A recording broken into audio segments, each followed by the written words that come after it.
Vives here, and we're working on the movement of the month for Austin Fit Magazine. I've got Kyle Anderson. We're here at Heat Bootcamp. Got a great setup today. We're going to be focusing on taking a movement that's going to focus on acceleration, deceleration, which is so important to changes of direction.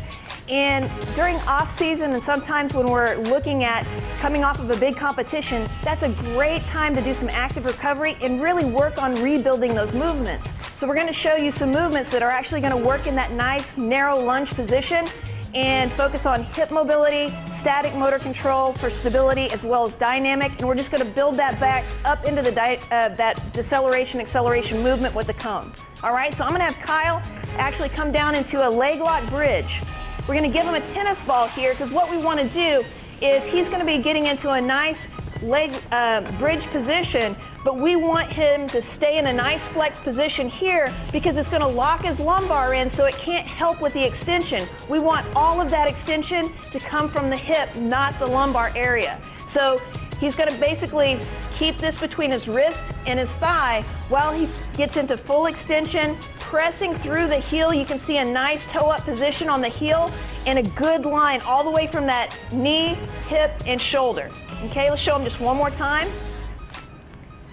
Great extension all the way through. Good job. All right, now the next one, now that we've worked on good mobility here, we're basically going to take the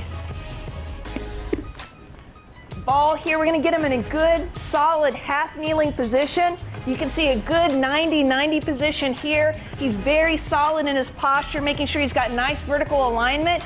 Now he's going to add the load of creating a side toss while he keeps great stability and no movement in the lower body.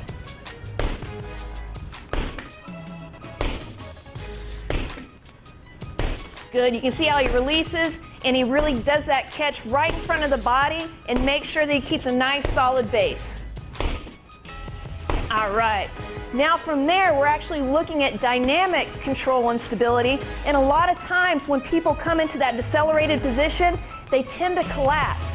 So what we want to reinforce here with Kyle is the ability to get in a nice split squat position. If he's collapsing, we could attach this band to a rack or have a friend or a partner.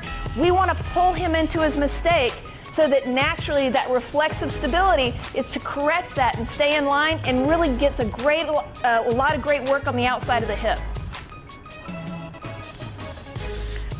Good, comes up into full extension, drops that knee, nice hip width or pelvic width stance on this, keeping it nice and narrow. Good, just like that. You want to give it just enough tension to really create some good work, but we've got to have it nice and vertical. Don't let that knee cave in at all. All right, excellent.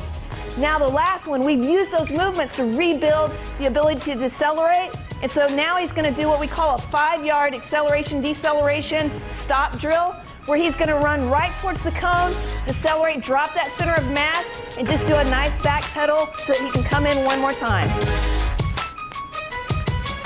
Good, look at that solid position, good alignment forward. Excellent, just like that. All right, Kyle did an awesome job. Thank you and see you next month.